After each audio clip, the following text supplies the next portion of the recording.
ఒకసారి ఈ వీడియో చూడండి, తర్వాత స్టోరీ గురించి మాట్లాడుకుందాం.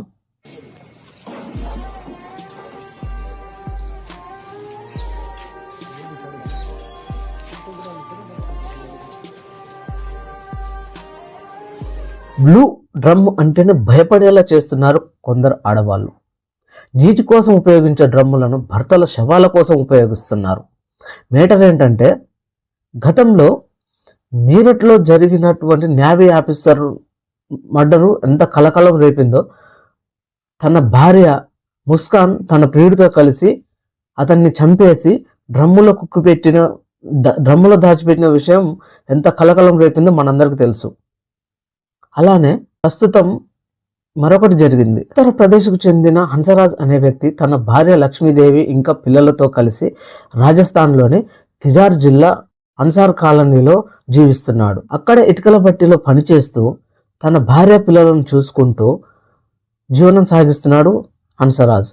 భార్య ఇంటి దగ్గరనే ఉంటుంది. ఇక అసలు విషయానికి వస్తే, కొద్ది రోజులుగా ఆ కాలనీ వాళ్లకు హంసరాజ్ కుటుంబం కనిపించకపోయేసరికి అనుమానం వచ్చింది.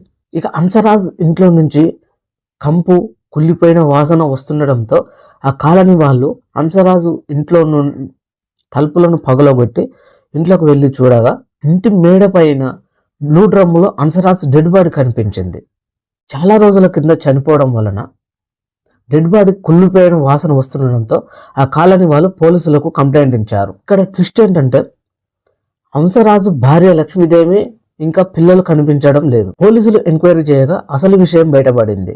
రాజస్థాన్లోనే హంసరాజు అద్దెకు ఉంటున్న ఇంటి ఓనర్ కొడుకుతో లక్ష్మీదేవి అఫైర్ పెట్టుకుంది అని తెలిసింది. ఇక ప్రియుడితో కలిసి లక్ష్మీదేవి హంసరాజును చంపేసి ఇంటి మేడపై ఉన్న బ్లూ డ్రమ్ములో దాచేసి తన పిల్లలతో ప్రియుడితో పారిపోయిందని విషయాలు బయటపడ్డాయి. ఇక మన స్టోరీ పరంగా మాట్లాడుకుంటే, అందరూ ఆడవాళ్ళు డ్రమ్ములను నీటి కోసం ఉపయోగించడం మానేసి భర్తల హత్యలు, శవాల కోసం వాడుతున్నారు. డ్రమ్ములను ఇంట్లో ఉంచాలంటేనే భర్తలు భయపడేలా చేస్తున్నారు ఈ ఆడవాళ్ళు. కొందరు ఆడవాళ్ళు.